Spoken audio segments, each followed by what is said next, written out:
Olá, olá! Sejam todos muito bem-vindos. É um prazer ter todos vocês aqui. Eu sou o professor Jean Torres, do componente de Língua Portuguesa, e hoje a gente tem uma aula com bastante leitura, com bastante entretenimento, porque deem uma olhadinha aí no meu objeto de conhecimento no detalhamento. Então é a aula 18 com o objeto de conhecimento contos, com o meu detalhamento características do gênero textual contos. E não dá para falar sobre contos, não dá para falar sem leitura, sem ler. E é isso que a gente vai ver no início da nossa aula. Vamos a ela. Antes de partir para uma pequena leitura de um conto, a gente vai falar um pouquinho sobre o que é o conto. Embora a gente vá se aprofundar com detalhes, nos elementos, é importante saber que contos são narrativas curtas.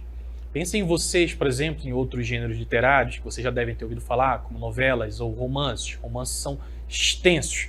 Eles precisam desenvolver os seus personagens, precisam desenvolver esses enredos, trazer às vezes um recorte temporal que é bastante longo no caso dos romances mais tradicionais, embora nos romances modernos a gente possa ter páginas e páginas que se passam em apenas alguns segundos, num momento.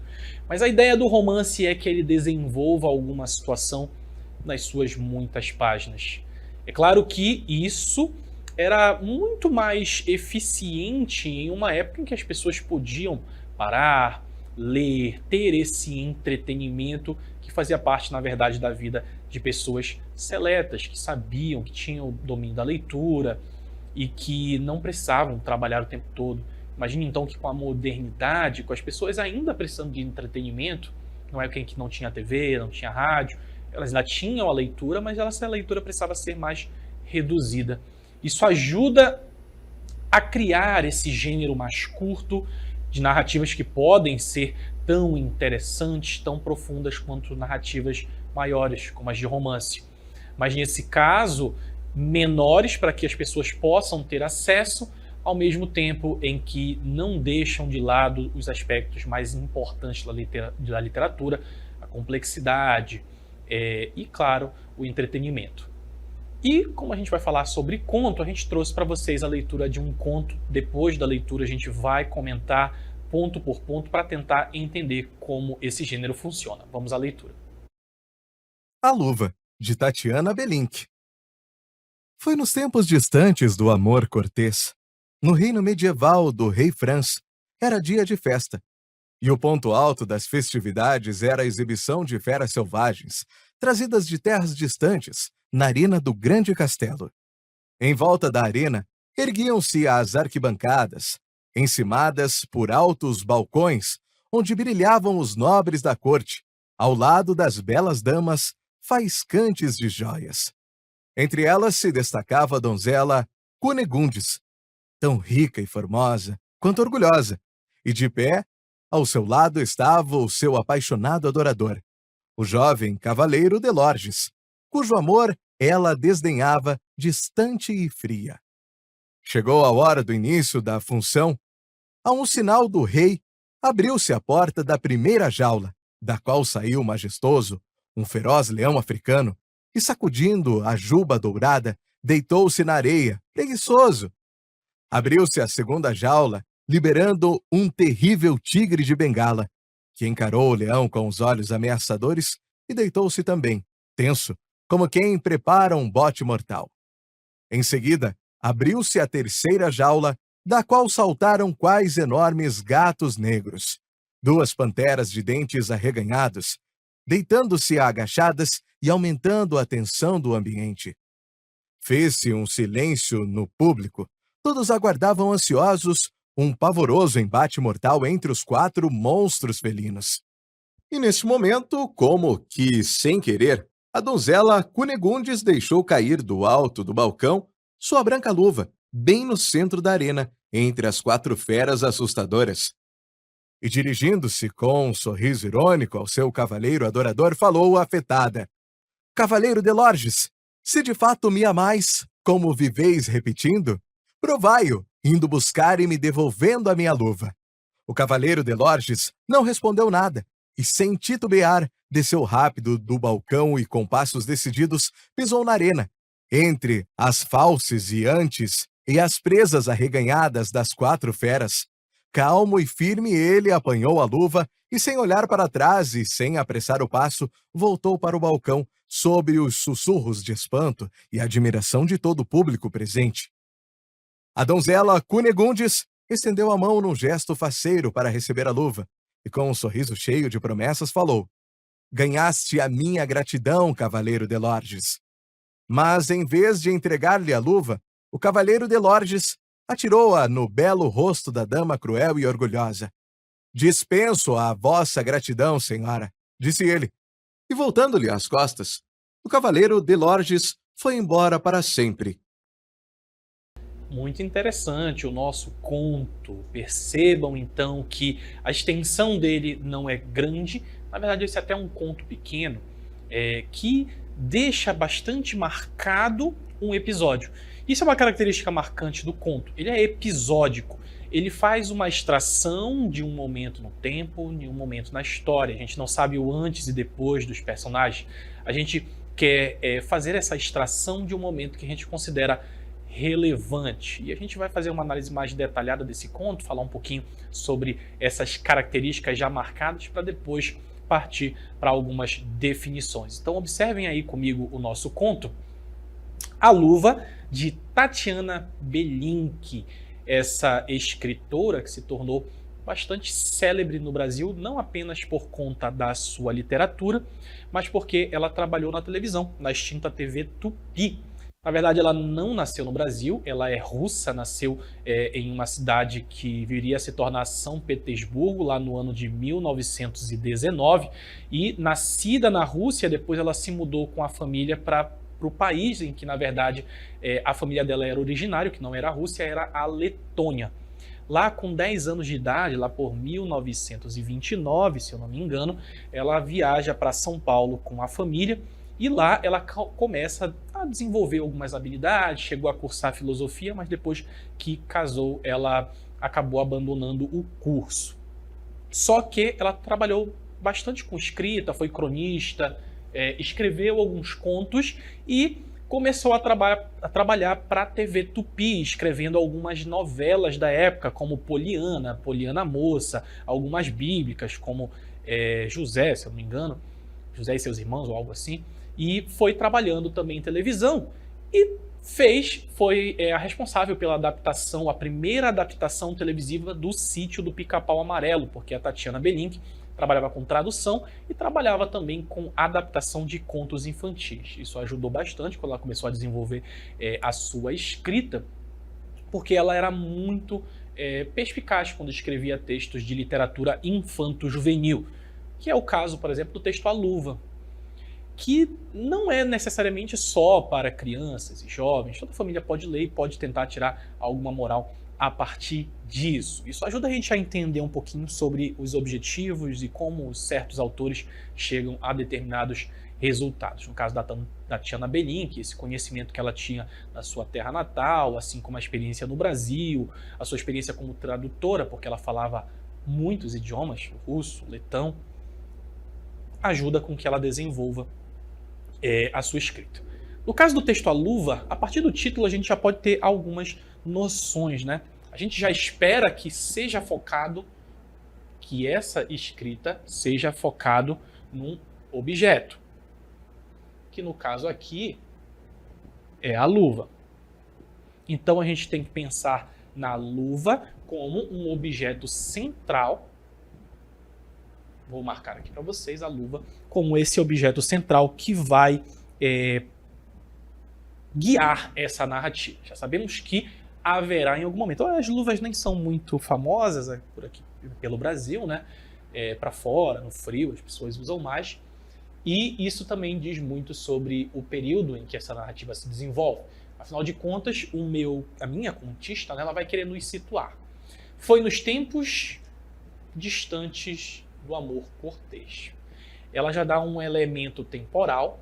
Esse elemento temporal vem marcado principalmente com a ideia do amor cortês, que se desenvolve principalmente ali pelo século XI, XII, nos países que hoje seriam Portugal, França, em que existiam as cortes. Então a gente tem a gente é situado mais ou menos nessa ideia. Sabemos também que é medieval, né? lá do século XI e XII, vai falar no reino medieval do rei Franz. Essa é a nossa ideia de tempo, mais ou menos ali medieval 11, 12, século 11 e 12. Então a gente fala de 1000 anos aí de diferença, né? E lá no reino medieval do rei Franz era dia de festa. Então eu tenho aqui a minha situação temporal, estou situado no tempo e também estou situado num dado de enredo, que era o dia de festa. Esse recorte do conto, como a gente falou, o conto ele não é desenvolvido por páginas e páginas que falam de anos e anos dentro da narrativa. A gente está falando de um dia específico, um dia de festa. E o ponto alto das festividades era a exibição de feras selvagens. Então esse aqui é um elemento exótico, né? Alguma coisa que chamaria a atenção daquele grupo. Desde sempre os reis buscam chamar a atenção dos seus governados com essas exibições, que podem ser de batalhas. Muitos filmes também representam essa ideia do gladiador, desse herói que enfrenta essas feras para entretenimento do público. E essas feras são trazidas de terras distantes, justamente para trazer esse elemento exótico. Um rei querendo mostrar que o poder dele é tanto que ele pode trazer feras de um reino distante. Na arena desse grande castelo. Tudo isso para indicar também um elemento que é como esse castelo, como esse rei tem poder. É um grande castelo, são feras selvagens trazidas de terras gigantes. Isso é um elemento de poder. Em volta da arena erguiam-se arquibancadas encimadas por altos balcões. Então a gente tem lá as arquibancadas, né? Em cima das arquibancadas nós temos esses balcões em que tem esses nobres da corte, ao lado dessas belas damas fascantes de jóia. Então prestem atenção que a gente tem a nossa contista nos situando. É bastante interessante a gente pensar que nós temos aqui a nossa autora, Tatiana Belink, que não é a mesma coisa que a nossa narradora, tá? Tem uma diferença. Autor é a pessoa que escreve o texto, o escritor, o autor, quem escreve esse texto. Agora, meu narrador é essa voz no texto que pode ser onisciente, que a gente não identifica, ou pode ser até um personagem que está contando algo que aconteceu com ele. Totalmente diferente, meu autor. Continuando o nosso texto. Entre elas se destacava a donzela Cunegundes. Tem esse nome curioso aí, mas que provavelmente era comum nessa época, né? Lá no século XI e XII tinha alguns nomes que hoje já não são mais tão comuns. É possível que exista alguém com esses nomes, mas raro. Então entre elas se destacava essa donzela. Eu já trago aqui um personagem para essa minha narrativa que vai ser importante. E é importante também destacar que ela é uma donzela, né? Alguns adjetivos vão me ajudar a falar um pouquinho sobre ela, dar essas características: rica e formosa quanto orgulhosa. Olha que interessante. A gente já sabe o que vai acontecer no final. E a gente sabe também que esses dados são importantes para a gente compreender um pouco do final. Ela era rica e era formosa. Ok, dois adjetivos positivos. Ela tinha muito dinheiro e uma beleza grande. Só que ela também era orgulhosa. E isso vai acabar refletindo no final da narrativa. E de pé ao seu lado estava o seu apaixonado adorador. Mais uma vez um personagem vai ser apresentado, que é o jovem cavaleiro de Lorges, com esses adjetivos: apaixonado, adorador, para mostrar como ele tinha proximidade com a donzela e algum interesse nela. Isso também reflete no final da narrativa. Cujo amor ela desdenhava, dado do enredo importante para a gente entender, distante e fria. Então ela não queria saber do jovem cavaleiro de Lorges. Ela não achava que era bobagem o amor dele, se mantinha distante, se mantinha fria, não tinha interesse, não retribuía esse interesse, né? Olha lá, chegou a hora do início da função. A um sinal do rei, abriu-se a porta da primeira jaula. E aqui é o enredo se desenvolvendo, da qual saiu majestoso mais adjetivos. Esse animal aqui, um feroz leão africano. Os leões africanos são, acredito eu, os maiores leões que existem. E sacudindo a juba dourada, deitou-se na areia preguiçoso. É interessante, né? Porque é descrito como majestoso, dele ser feroz. Só que quando ele entra na arena, ele acaba só deitando na areia, meio anticlimático para o que a gente espera de uma fera, né? Continuando, abriu-se a segunda jaula, liberando um terrível tigre de Bengala. E esse nome dele faz referência justamente do local em que ele é originário, que encarou o leão com olhos ameaçadores e deitou-se também. Olha só, então as nossas feras, a gente espera que elas sejam agressivas, que elas se ataquem, que elas briguem, só que no final das contas acaba que elas estão ali meio preguiçosas, né? Então, deitou-se também, tenso como quem prepara um bote mortal. Só que tem esse elemento, né, como quem prepara um bote mortal, como se ele estivesse preparado para alguma coisa, para atacar, para se movimentar, se ele perceber alguma coisa que o ameace. E em seguida abriu-se a terceira jaula, da qual saltaram mais de um, né, quais enormes gatos negros. Então saltaram como se fossem 2 gatos negros, né, 2 panteras de dentes arreganhados, deitando-se agachados e aumentando a tensão do ambiente. É interessante, porque a tensão é porque são feras horríveis, raivosas.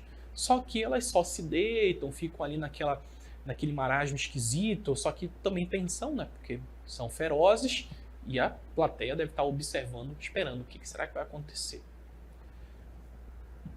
Fez-se um silêncio no público. A tensão está lá. Todos aguardavam ansiosos um pavoroso embate mortal entre os 4 monstros felinos. Eles estão ali, próximos um do outro, esperando que o primeiro ataque para que eles possam tomar alguma atitude. E neste momento, como que sem querer, isso aqui é interessante, né? Que dá a impressão nesse como que sem querer que ela fez de propósito. Então a nossa donzela Cunegondes pegou o lenço dela, provavelmente, fingindo que foi sem querer, e deixou cair lá do alto do balcão. A luva branca dela, né? Deixou cair a luva branca lá do balcão, bem no centro da arena, entre as 4 feras assustadoras. A gente tem aquela tensão, o público tá lá observando e ela deixa cair, supostamente, a luva branca, como se fosse sem querer. E dirigindo-se com um sorriso irônico, os adjetivos são bastante importantes para a gente compreender, é um sorriso irônico, né? Ao seu cavaleiro adorador, falou afetado. O nosso cavaleiro, então, o Delorge, que a gente viu lá no início. E ela falou afetada, como se ela quisesse, como eu sou uma donzela que deixou cair, enfim. Cavaleiro Delorge, se de fato me amais como viveis repetindo, provai eu indo buscar me devolvendo a minha luva. Então ela está sendo irônico, está colocando o cara em perigo só pelo entretenimento, né? E o Cavaleiro Delorge não respondeu nada. Ficou ali, observou aquela situação e sem titubear, ou seja, desceu rápido do balcão e com passos decididos foi lá pegar a luva. Pisou na arena entre as falciantes e as presas arreganhadas das 4 feras, aquela coisa ali, aquelas expressões assustadoras, aquelas presas, aqueles dentes. Calmo e firme, ele apanhou a luva e, sem olhar para trás e sem apressar o passo, voltou para o balcão. Isso aqui são características que a gente vê principalmente em narrativas medievais, desses cavaleiros que estão ali, que não têm medo, que estão dispostos a morrer pelas suas donzelas. Isso é uma referência interessante, porque no fim da narrativa, com o que acontece, acaba contrariando um pouco o que se espera desse tipo de texto, em que o cavaleiro faz qualquer coisa pelo amor da sua donzela, inclusive se pôr em perigo. E ele foi sob os sussurros de espanto e admiração de todo o público presente. Então tá todo mundo ali sussurrando, falando, nossa, olha só como esse cara pode fazer isso. Ele foi pro meio daquelas selvas, daquelas feras, sem temer o perigo. E continua a nossa narrativa. E a donzela Cunegondes estendeu a mão, um gesto faceiro, quase como se fosse uma farsa, alguma coisa.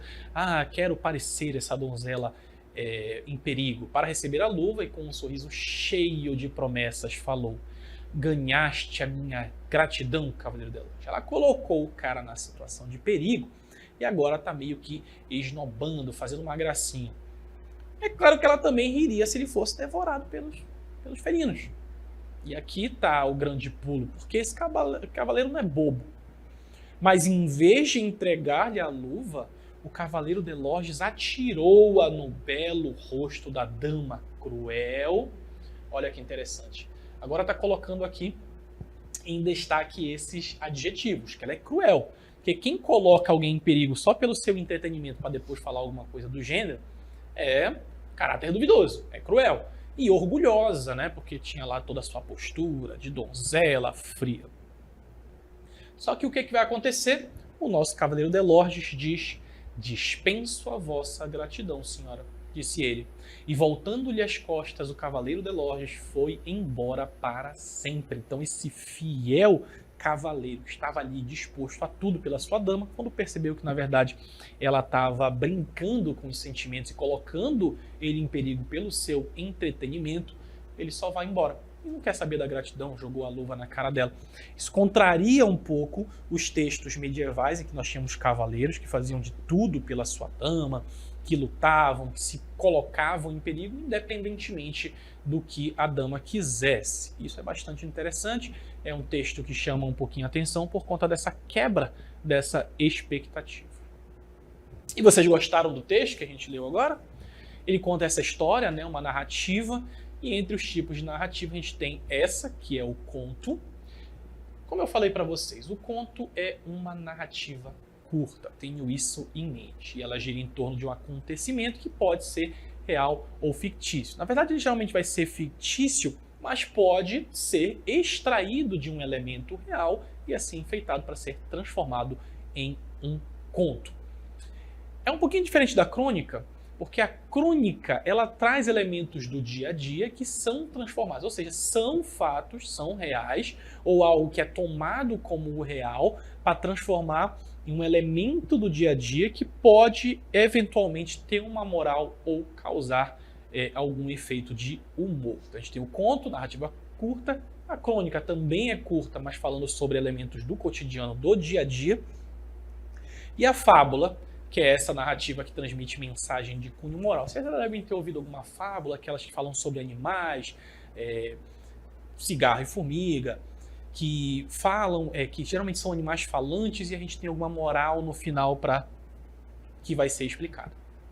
Além dessas narrativas, nos nossos gêneros literários das narrativas, a gente tem a novela, que é uma narrativa mais longa, mas não tão longa quanto um romance, e se desenvolve em torno de um personagem principal.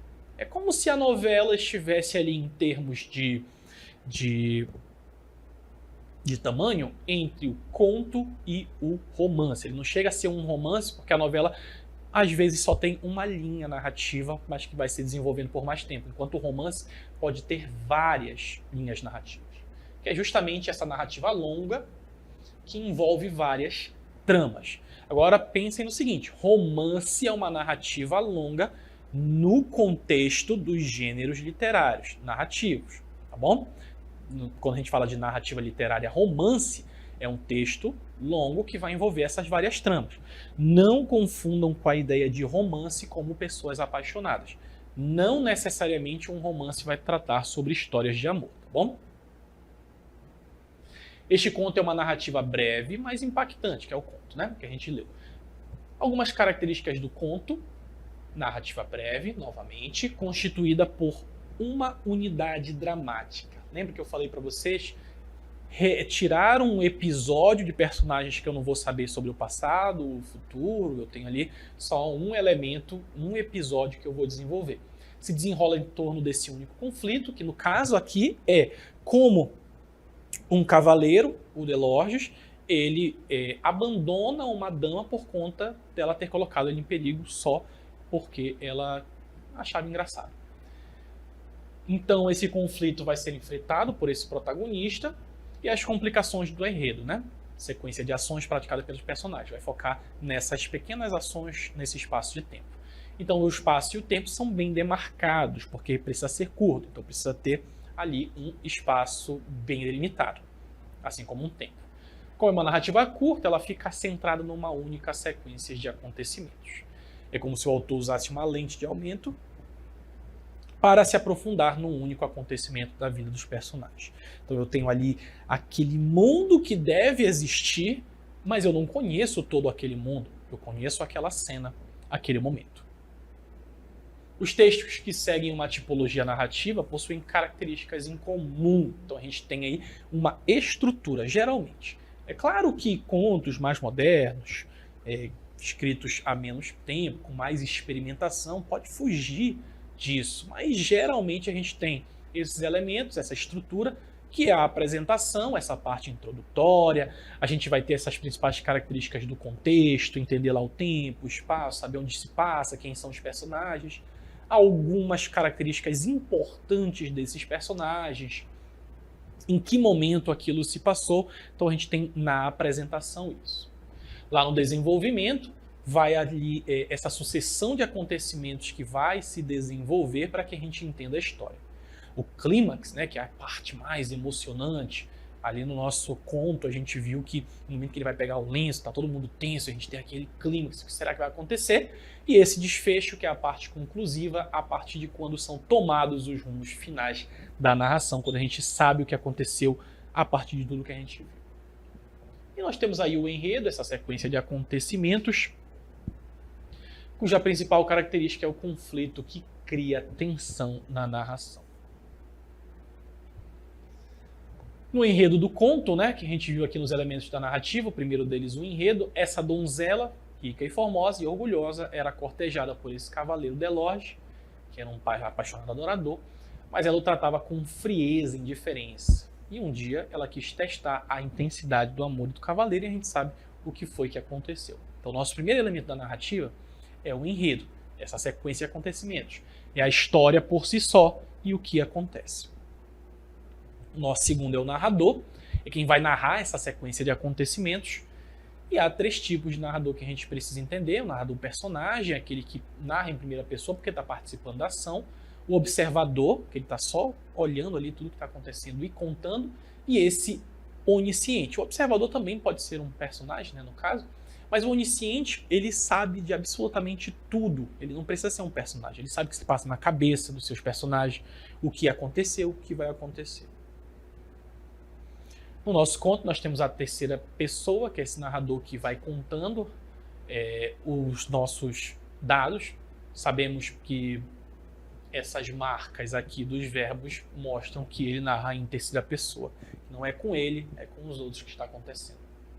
Os personagens são os que atuam na narração, podem ser os protagonistas, os antagonistas e os secundários. Os protagonistas são os principais, os antagonistas vão se opor de alguma forma ao protagonista, e nós temos os secundários, aqueles que estão ali envolvidos, mas não são os mais importantes. Tem lá os personagens, o cavaleiro, a donzela, e há essa referência lá ao rei Franz, que era no reino dele. Eu acho que a gente podia também falar um pouquinho sobre como esses animais também são personagens, né? Eles também estão ali, eles também têm ações, comportamentos, então os personagens também podem ser esses animais. É o período, o tempo, né? O período em que os acontecimentos se passam. E lá a gente tem aquela referência que eu contei para vocês no início, nos tempos distantes do amor cortês. Também tem referência ao reino medieval, né? Então a gente sabe que deve ser ali pelo século XI, século XII. E para finalizar, nosso elemento da narrativa, nosso quinto, então temos aí enredo, narrador, personagem, tempo e o espaço. É o local onde se passam esses acontecimentos. A gente pode ter espaços físicos, mas também os espaços podem se passar na mente dos nossos personagens.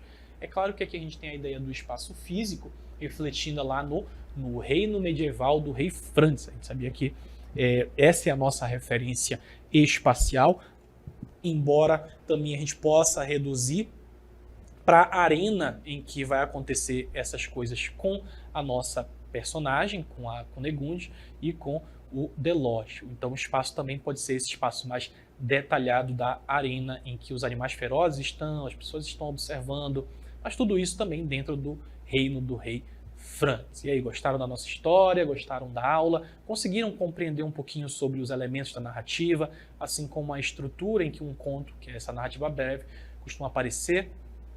Espero que tenham gostado. Como não há mais nada a ser explicado, a gente vai terminando por aqui. Agradeço a todos vocês que estão me acompanhando. Fiquem bem, nos vemos em breve. Até a próxima.